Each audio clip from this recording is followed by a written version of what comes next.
Could this cave art in France be diffusion between ancient people in America? The claims seem a bit fantastic, but among them is that Peshmeral goes back 25,000 years in human history. There are 70 representations of animals and humans.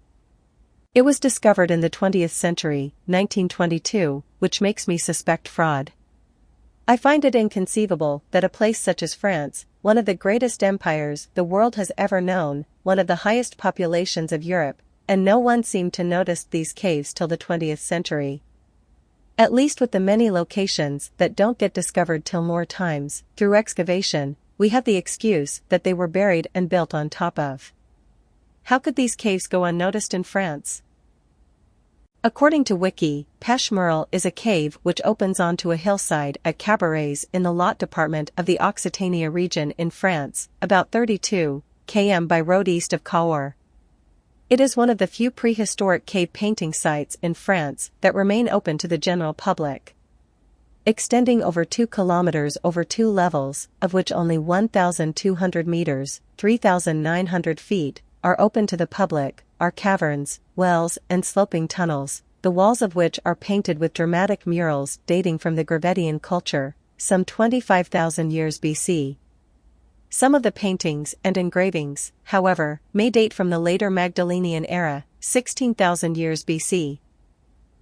This cave was created over 2 million years ago by an underground river, cutting channels which were later used by humans for shelter and eventually for mural painting. The galleries are mostly dry, 10 meters wide on average. The height under the vault is between 5 and 10 meters high. The cave art located in the deeper areas of the cave was discovered in 1922 by Martha David, age 13, her brother André David, age 16 and Henri Dutetre, age 15. The 3 teenagers had been exploring the cave for 2 years. Like other children of the area, these 3 had been encouraged and assisted in their exploration by Father Amédée Lamozzi, the curate of Cabarets and an amateur archaeologist who had discovered other cave paintings in the region. The walls of 7 of the chambers at Peshmeral have fresh, lifelike images of woolly mammoth, spotted horses, single-color horses, bovids, reindeer, handprints, and some humans. Footprints of children, preserved in what was once clay, have been found more than 800 meters, 2,600 feet, underground. In 2013, the Tracking in Caves project tested experience-based reading of prehistoric footprints by specialized trackers of Jew/Hoansi San with great success. The San people are the Bushmen in southern Africa. Within a 10 kilometers (6.2 miles) radius of the site are 10 other caves with prehistoric art of the Upper Paleolithic period, but none of these are open to the public. During the Ice Age, the caves were very probably used as places of refuge by prehistoric peoples when the area had an Arctic climate, very cold temperatures, and native animal species very different from those of the present day. It is supposed that, at some point in the past, rain and sliding earth covered the cave entrances with an airtight seal until the 20th century. There is going to be some wild speculation relating to America and France, which was formerly Armorica. I suspect the real etymology of America pertains to this. I wrote in the Holy Sailors, click the image. Armorica is a word that describes a region by the sea, meaning place in front of the sea. If there be any truth to Celtic people in America prior to Columbus, especially on account of St. Columba, then it'd be necessary to cover up the Celts as well with the lie that America is named after Amerigo Vespucci.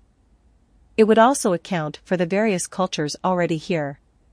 Pliny listed tribes of Armorica as the Aedui, Carnitini, Meldi, Sicugiani, Boii, Senans, Alursi, both the Aburavices and Cenomani, the Parisii, Tricasses, Anticavi, Vigicasses, Bodiocasses, Veneti, Coriovelites, Diablinti, Redones, Turans, and the Atsui. As the Vikings settled, Armorica became known as Normandy, with its western part becoming Brittany. You will notice the same pattern of W and M interchanging in Latin and in Sanskrit as in the Celtic word vor for sea, the V resembling the Sanskrit W. In Breton, on sea is war vor. For those unfamiliar with philology, mor is also a Celtic word for sea, while Latin uses the root mar. LHWYD wrote, Pref. To etymol. Page 267. The Armoric Britons do not pretend to be Gauls, but call the neighboring provinces such, and their language Gaelic, whereas they term their own Brezonic, that British, as indeed it is, being yet almost as intelligible to our Cornish as the language of the illiterate countrymen of the west of England to those of the north. Can the breeds of horses be an example of cultural diffusion? Become a member to access the rest of this article. If you've never been a member and want a comped month to see if my work is a good fit for you, follow these simple instructions.